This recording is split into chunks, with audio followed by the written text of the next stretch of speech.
नमस्कार शेयरबाज থেকে আমি শাশ্বত মিত্র।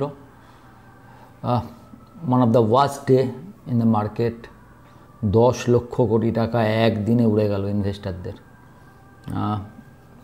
সবাই আপনাদের প্রত্যেকেরই পোর্টফোলিও, আমাদের যারা আছেন সবারই পোর্টফোলিওর অবস্থা খুবই খারাপ, সে তো বুঝতেই পারছি। এখন এই যে এতটা পড়ছে, আপনি যদি ঠিকভাবে ভাবেন পড়তে পারে, আরও পড়তে পারে, 20,000 হতে পারে, 18,000 হতে পারে, এটা নিয়ে তর্কে যাব না, যে কোনো জায়গায় যেতে পারে।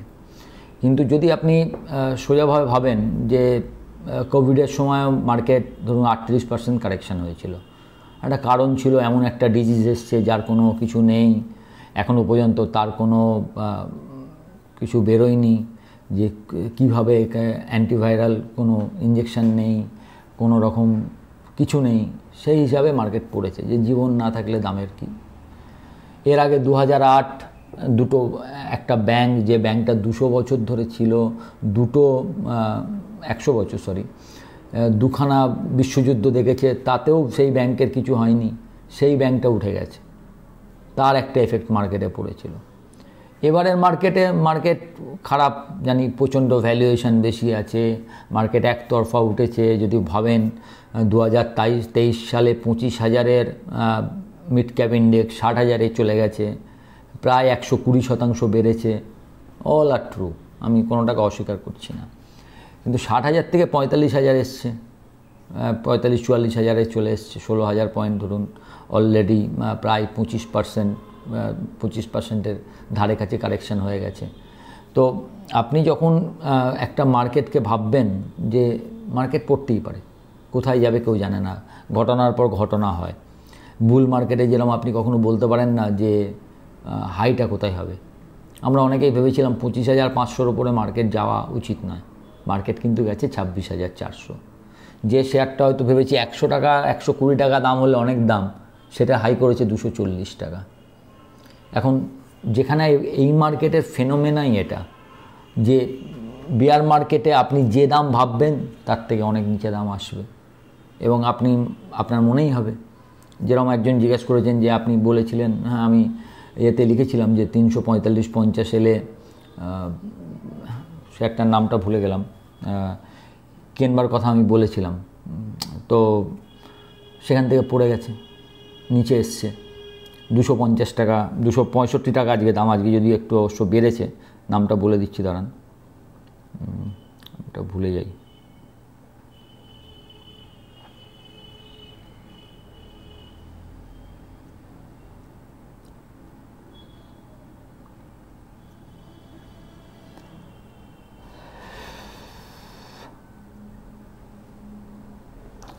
যাই হোক, আমি 5টা বাই দিয়েছিলাম, তার মধ্যে একটা এই মুহূর্তে নামটা মনে পড়ছে না। 350-55 টাকায় বলেছিলাম, 252 টাকা 54 টাকা লো করে আজকে 267 টাকায়, মনে হয় 67 বা 65 টাকায় বন্ধ হয়েছে। তো বলি, যদি আপনারা কিনে থাকেন ভ্যালুয়েশন অনুসারে শেয়ারটা ভালো, 350-এই ভালো ছিল, 267-তে আরও ভালো হওয়ার কথা। কিন্তু মার্কেট যখন পরে কত অবধি নিচে যাবে, হ্যাঁ মনে পড়েছে, ড্রিম ফোক্স প্রাইভেট লিমিটেড। তো মার্কেট যখন পড়েছে তখন কত নিচে যাবে এটা আমারও জানা নেই, কোথায় মার্কেট গিয়ে থামে।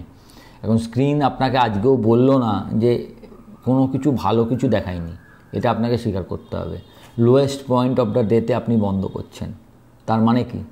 আপনাকে স্ক্রিন যখন বলে দেবে না, যেরকম দেখেছেন যদি কোনো রবারের বল ড্রপ খাওয়ান, যেখানে চাইবে না, যে লেভেলে নিফটি চাইবে না, ওখানে দেখবেন ড্রপ খেয়ে নিফটি উঠে যাবে, যে এই লেভেলটা আমার নয়, এখান থেকে এটা বেশি হয়ে গেছে। সেই বেশি হওয়ার মতো কোনো রকম কিছু এখনও নিফটি দেখায়নি। এখন দেখা যাক কোথায় গিয়ে থামবে। যদিও হঠাৎ এই পরের দিকে আরও যেন তার ইন্টেন্সিটিটা বেড়েছে। ইন্টেন্সিটি বাড়ার কারণ শেষবারে যেটা হয় সেটা ক্যাপিচুলেশন পিরিয়ড।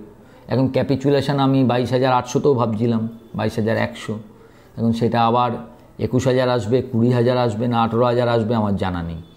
কিন্তু একটা কথা মনে রাখবেন, খালি দেখে নিন যে আপনার স্টকগুলো ফান্ডামেন্টালি ঠিক আছে কিনা। আমি অনেক বুল মার্কেট, অনেক বিয়ার মার্কেট দেখে নিলাম। আপনারাও যারা আমার মতো বয়সী নিশ্চয়ই অনেক বুল মার্কেট, বিয়ার মার্কেট দেখেছেন। তো বিয়ার মার্কেটে আপনাকে ভয় দেখাবেই যে সব মনে হয় শেষ হয়ে যাবে। তো ভালো স্টক এই সময়ে যদি একটু ভাবতে পারেন যে এটা আমার এফডি আছে, থাক 5 বছর 7 বছর তো এফডি আমরা রাখি, ডবলের জন্য হলে 8 বছর রাখতে হয়, সেই মনে করে আপনাকে রাখতে হবে। সেটাই যদি আপনি 6 মাসে ফেরত পান, কি 1 বছরে ফেরত পাবেন, কি 2 বছরে ফেরত পাবেন, এখন নিজেকে যতটা পারবেন নিজেকে বেশি টাইম দিতে হবে। কারণ আপনি বুঝতে পারছেন না যে মার্কেট কেন পড়ছে, কোনো নিউজ আছে কি না। কারণ বড় কোনো নিউজ আমাদের কাছে নেই। জিডিপি একটু কমেছে, সেই জন্য মার্কেটের মেদ কিন্তু কমে গেছে। এখন যে পড়াটা মার্কেট পড়ছে সেটা নিশ্চয়ই মার্কেটের কোনো কারণ থাকবে। নিশ্চয়ই জানবেন মার্কেট সব কিছু আগে করে। যে সময় দেখবেন যে খারাপ 2-4টে খবর ইকোনমি নিয়ে আসছে বা কিছু একটা হচ্ছে, যেমন আজকে ধরুন আশার আছে যে ভারতের 3rd কোয়ার্টার জিডিপি সেটা হয়তো খুব খারাপ আসতে পারে। যদি এসে যায় ভালো, যদি না আসে তাহলে এরকম কিছু মার্কেট তো এমনি এমনি পড়বে না। ক্যাপিচুলেশন হচ্ছে, এটা ঘটনা। প্রচুর লোকে লেভারেজ পজিশনে মাল নেওয়া ছিল, সেগুলো কাটা হচ্ছে, ক্যাসকেডিং এফেক্ট হচ্ছে। কিন্তু তা সত্ত্বেও নিশ্চয়ই এমন কোনো নিউজ আছে, যেরকম লোকে বলছে চায়না বা ব্রাজিলের মার্কেট আমাদের থেকে অনেক সস্তা, তো লোকে চায়না ব্রাজিল যাবে।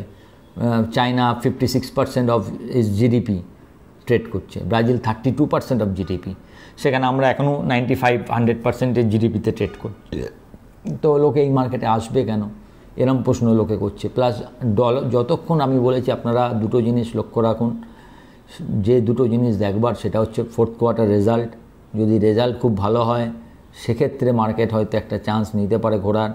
আর ডলার ইন্ডেক্স যখনই দেখবেন, যদি দেখেন এরপরে ডলার ইন্ডেক্স 105-এর তলায় আসছে, তখন বুঝবেন হ্যাঁ মার্কেট ঠিক হতে যাচ্ছে। আর যদি ডলার ইন্ডেক্স আবার 109-10-এ যায় তাহলে মার্কেট আরও খারাপ হবে।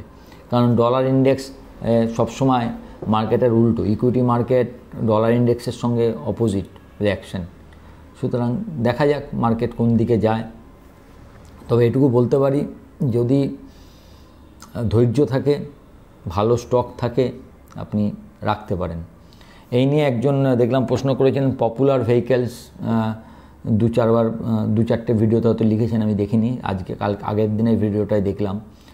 তো শেয়ারটা এমনি তো ভ্যালুয়েশন একটু বেশি দাদা, প্লাস হচ্ছে লাস্ট কোয়ার্টার রেজাল্টটা খুবই খারাপ।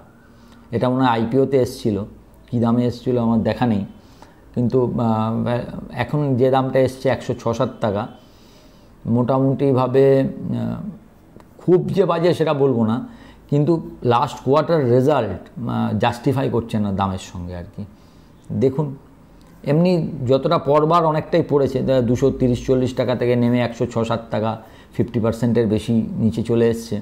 আশা করা যায় কোনো একটা জায়গায় হবে, কিন্তু ফান্ডামেন্টালি যে স্ট্রং স্টক আমরা যাকে বলি, এইসব সময় আমরা ফান্ডামেন্টালি স্ট্রং স্টক রাখার কথা বলি, এটা সেটা নয়। পরের রেজাল্ট যদি ভালো হয়, একটা কোয়ার্টার দিকে অবশ্য বলাও যায় না, একটা কোয়ার্টার রেজাল্ট খারাপ হওয়া মানে খুব খারাপ তা নয়।